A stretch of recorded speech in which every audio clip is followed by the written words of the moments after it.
avec vous, avec les Réunionnaises, avec les Réunionnais. Cette journée, comme la précédente, a été riche et intense. Aujourd'hui, il ne m'a pas été malheureusement possible de rencontrer toutes celles et tous ceux qui voulaient échanger avec moi, mais je poursuivrai le dialogue demain.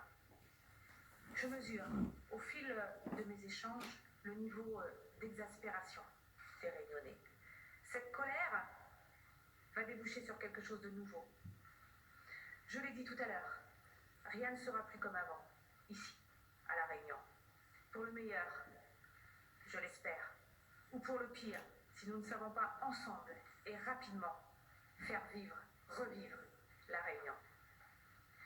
Il faut savoir sortir par le haut d'un mouvement social. Souvent on cherche un vainqueur et un vaincu avant de sonner la trêve. Je crois sincèrement que le vainqueur, il est là. Ce sont les Réunionnais qui s'expriment et qui vont demain se construire un avenir nouveau, un avenir meilleur. Mais je veux redire ici, il y a des comportements inacceptables. La sincérité des revendications ne colle pas avec la radicalisation de certains. Ce que j'entends sont respectueux des institutions, des élus, des journalistes. Ils le sont aussi, bien sûr, les forces de l'ordre, qui s'engagent tous les jours pour la sécurité sur ce territoire, pour assurer la sécurité des Réunionnais et des Réunionnaises, et qui le font avec mesure. Mais une minorité souhaite aujourd'hui le chaos, ici, à La Réunion. Elle infiltre, et je ne suis pas naïve, le débat et tente de le corrompre. Je le répète, on ne construit rien sur des cendres. Alors, à la majorité des Réunionnais, je dis tout simplement, ne vous laissez pas voler cet élan de citoyens. Rendons vie, ensemble, à La Réunion. Au fil de ces échanges, j'ai entendu une juste attente, une immense exigence, celle de la dignité. La dignité implique que chacun trouve sa place dans la société réunionnaise. En tant que citoyen, par la participation au débat public, en tant que consommateur, par un accès à des produits de qualité à un prix raisonnable, je reviendrai demain sur cette question essentielle. La dignité, c'est d'abord vivre de son revenu. Et je voudrais ici parler de ces salariés qui, depuis 2 semaines, voient leurs entreprises fermer. J'ai entendu ces chefs d'entreprise, ces commerçants, ces artisans, tous ceux qui voient maintenant le rêve d'une vie menacé. J'ai en tête ce chef d'entreprise, ce petit chef d'entreprise qui ne sait pas comment, demain, vendredi, payer ses salariés. J'ai rencontré ce matin, vous le savez, des agriculteurs qui sont aussi des entrepreneurs.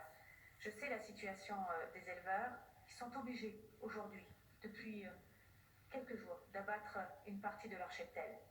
J'ai vu leur désarroi. D'autres filières, également affectées au-delà de l'élevage, la canne à sucre, les fruits et légumes. Depuis lundi, l'État a mis en place un accompagnement spécifique pour aider les agriculteurs à surmonter leurs pertes, parfois très lourdes, causées par les blocages. Grâce au comité d'accompagnement de l'économie installé par le préfet, toutes les entreprises réunionnaises peuvent bénéficier de plusieurs mesures d'urgence. D'abord, une procédure accélérée de traitement des demandes de chômage partiel. Hier soir, je vous en parlais, eh bien, malheureusement, ce soir, le chiffre a encore grossi. C'est maintenant 657 entreprises et 8000 salariés qui en font la demande. Autre mesure, un étalement sur 3 mois des échéances fiscales et sociales qui seront traitées entreprise par entreprise. Mais également des prêts de trésorerie accordés par les banques aux entrepreneurs avec une garantie publique apportée par la Banque publique d'investissement, la BPI. La BPI qui pourra aussi reporter certaines échéances de remboursement de prêts pour alléger la trésorerie des entreprises touchées par les événements. La dignité, c'est aussi l'emploi de tous, dans le secteur privé d'abord. Sous l'autorité du président de la République et du Premier ministre, j'ai engagé une réforme majeure depuis un certain nombre de mois pour soutenir et dynamiser le tissu économique et gagner la bataille de l'emploi. Je suis maintenant prête. Les Réunionnais que j'ai rencontrés aujourd'hui ont poussé un cri unanime. Nous ne voulons pas d'aide, nous voulons des emplois. Eh bien, je leur réponds. Cette réforme leur répond. La réforme que je propose porte sur 2,6 milliards d'euros pour les économies d'outre-mer. Elle a 3 objectifs. 0 charge autour du SMIC pour faciliter les embauches. Nous avons bien sûr voulu là favoriser les secteurs, un certain nombre de secteurs, et je veux ici les citer. Secteur de la production locale, l'industrie, l'agriculture, le tourisme, le BTP et l'environnement. Ce sont près de 40 millions d'euros de charges en moins dans ces secteurs pour la Réunion, c'est ce que je disais hier. Soutenir la croissance des entreprises, ça se fait aussi en diminuant les impôts, grâce à la nouvelle zone franche d'activité que l'on va mettre en place à compter du 1er janvier 2019. L'imposition sur les sociétés sera 2 fois plus faible que ce qu'on connaît aujourd'hui à l'île Maurice. Alors on l'a fait pourquoi? On l'a fait parce que je crois qu'ici, à La Réunion, on peut attirer de nouveaux investissements, de nouveaux investisseurs. Enfin, nous allons soutenir l'investissement privé comme public. La défiscalisation industrielle est prolongée jusqu'en 2025. Ça donne plus de visibilité pour investir, et c'était attendu de nos entreprises. Et le budget des Outre-mer permet de lancer une politique ambitieuse d'investissement public qui permettra de créer un véritable choc d'activité. C'est aussi beaucoup ce que j'ai entendu dans la journée. Donnez-nous ou permettez-nous de connaître un choc d'activité, un choc de développement sur ce territoire. Eh bien, la réponse est là ce soir. La Réunion peut attendre près de 500 millions d'euros entre 2019 et 2022 pour relancer l'activité économique et créer concrètement des emplois si les collectivités sont au rendez-vous.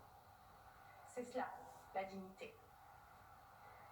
Et les projets sont aussi importants. Ils vont être financés.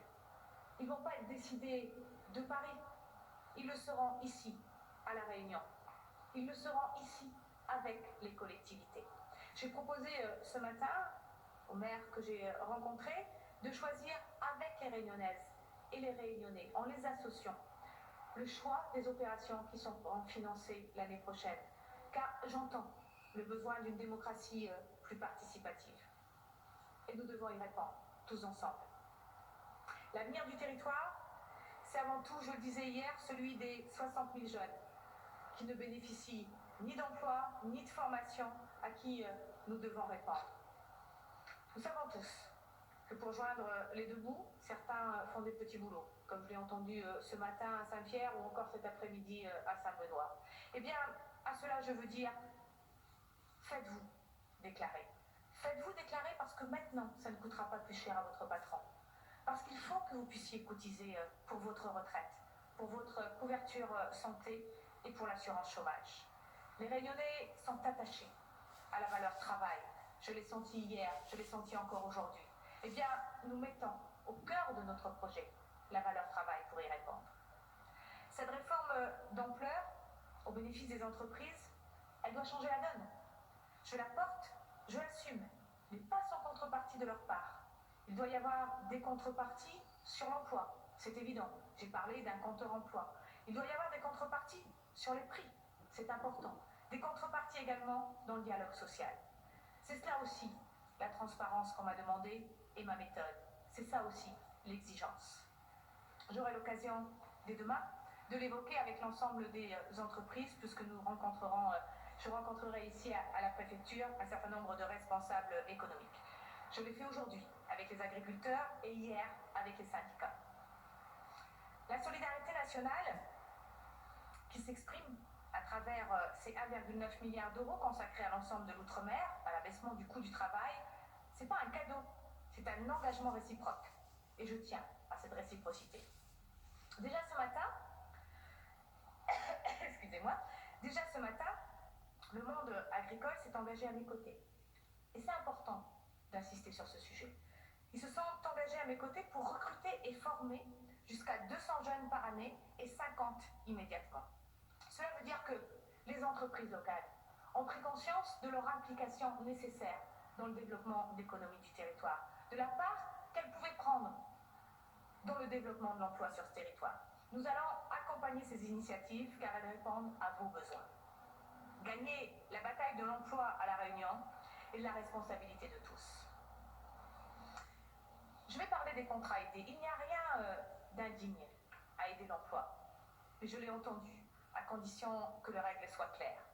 Muriel Pénicaud, qui était en déplacement ici à La Réunion il y a quelques jours, a annoncé que La Réunion conserverait ses 11 000 emplois aidés ou ses nouveaux contrats qui s'appellent Parcours Emploi Compétences, des PEC, pour l'année 2019.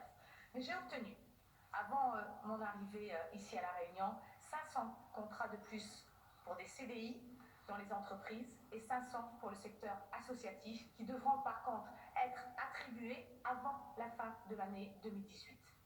Avec le reliquat qui existe déjà de 900 contrats qui sont en attente de signature, eh bien, c'est 1900 emplois qui pourront être pourvus d'ici un mois si l'activité reprend au plus vite, car nous avons besoin d'instruire ces dossiers et de passer au recrutement. Je l'ai entendu aussi, ce recrutement doit effectivement être transparent. Alors, l'attribution de ces contrats se fera bien sûr par Pôle emploi, qui sera chargé de recruter les différents candidats. Ces contrats permettront d'entrer dans l'emploi et de développer des compétences. Il y a un autre sujet qui est important et qui d'ailleurs concerne aussi le sujet de la dignité. La dignité, c'est aussi de disposer d'un logement décent. Avec l'emploi et le pouvoir d'achat, vous le savez, ce sont les principales préoccupations qui m'ont été soulevées ou qui ont été exprimées depuis ces 2 jours. Alors, dans ce domaine du logement, j'ai 3 priorités. Répondre aux besoins immenses en matière de réhabilitation, parce qu'ici, il y a 13% du parc qui est insalubre. Mais la réponse, elle n'est pas seulement dans le logement social, vous le savez, on en a débattu. Il faut aussi développer le logement intermédiaire et encourager la diversification des parcours résidentiels. Et puis, je veux aussi favoriser l'accès à la propriété des occupants. C'est aussi quelque chose qui m'a été demandé il y a seulement quelques heures.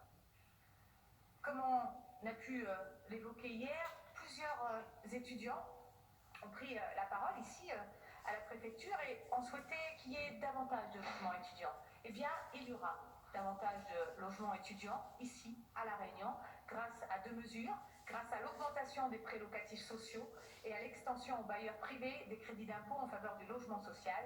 Ces 2 mesures viennent d'être votées au Parlement à ma demande. Par ailleurs, le gouvernement a rétabli temporairement et uniquement pour l'outre-mer le dispositif allocation accession. C'était attendu.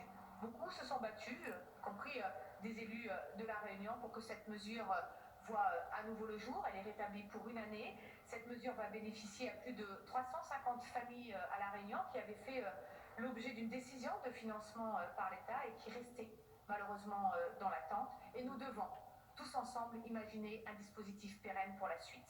Avec le Conseil régional qui a souhaité intervenir en complément de nos engagements, nous sommes en mesure de répondre collectivement aux besoins des Réunionnais en matière d'accès à la propriété et de résorption de l'habitat insalubre. Enfin, dès les prochaines semaines, je lancerai une conférence logement pour donner un nouveau souffle au plan logement outre-mer. Je le ferai avec l'ensemble des territoires d'outre-mer à Paris. Il nous faut construire plus de logements sociaux, mais moins chers. Et nous avons lancé un travail pour assouplir les normes de construction, bien sûr, et d'aménagement. Il faut aussi qu'on puisse cibler mieux les logements sociaux vers ceux qui en ont le plus besoin. C'est souvent un reproche. Et les faire d'ailleurs tourner aussi davantage. Il s'agit de mettre en place un véritable parcours logement. Il faut aussi reconquérir nos centres anciens, trop souvent délaissés. C'est ce que nous faisons d'ailleurs avec le programme Action Cœur de Ville.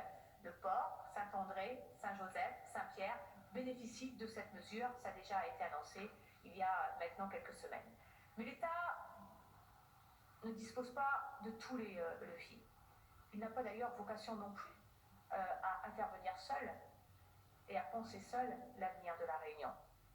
L'État ne pensera pas à la place du territoire et à la place de ses habitants. L'État accompagnera une démarche locale. Il est à présent de la responsabilité donc des collectivités doivent être les moteurs de ce développement, de s'engager aux côtés de l'État. Et je peux d'ores et déjà vous dire que l'ensemble des élus que j'ai déjà rencontrés sont à mes côtés sur ce sujet. Je reviendrai demain, je vous l'ai dit, sur la question de la vie chère, car je n'ai pas terminé mes consultations sur le sujet, j'en fais encore d'autres demain. Mais pour conclure, je veux à nouveau dire que le combat pour la dignité, nous le gagnerons, ou nous ne gagnerons pas surtout, tant que les barrages perdurent sur cette île. Les Réunionnaises et les Réunionnais souffrent dans leur quotidien. Les entreprises, je les ai citées, les artisans, les travailleurs ont déjà dû faire face à 2 semaines d'activité partielle.